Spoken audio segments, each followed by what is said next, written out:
হাবিব, সভাপতি সাহেব এত জরুরি ভাবে ডাকলু কে জন্য? ওই জরুরি ডেকেছে, ওই হুজুরের সাথে সভাপতির একটা সমস্যা, তারাবির নামাজ নেই।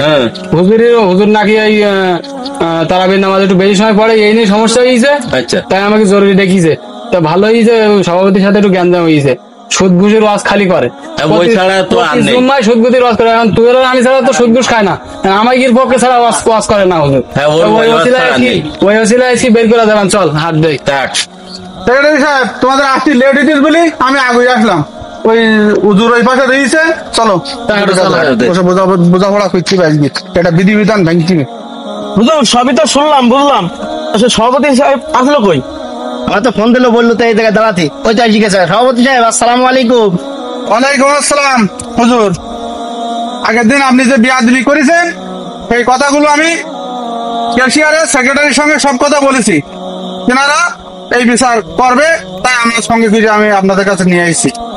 সভাপতি সাহেব, আমি তো গতদিন আপনাকে বলেছি যে সঠিক বাস্তব কথা সেটা বলেছি, তবে আপনার কাছে মনে হলো যে এটা বেয়াদবি, এ কোনো কথা? সভাপতি সাহেব, ইমাম সাহেব, আপনি বিয়াদবি করেননি মানে? সভাপতি বলল 20 টাকার নামাজ, আধা ঘন্টার মধ্যে পড়াতি, আপনি 1.5 ঘন্টা লাগবে সেখানে পড়াতি।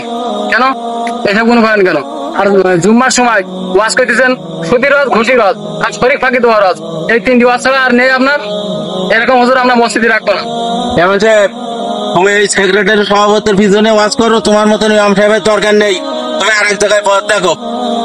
আমার থাকা কথা, তুমি যদি ভুল স্বীকার করো আমার কাছে, তাহলে আমি মসজিদে তোমার আমি রাখবো না, সব কথা তোমার আমি রাখবো না। এখন তুমি দেখো কি করবা। সভাপতি সাহেব, গ্রামের মানুষ আপনাদের 3 জনের সভাপতি সেক্রেটারি বানাইছে। এখন আপনারা যদি হুজুরকে যদি বাদ দিতে চান তাহলে তো হবে না, সকলকে নিয়ে বসতে হবে, তাদের কথা মতন চলতে হবে।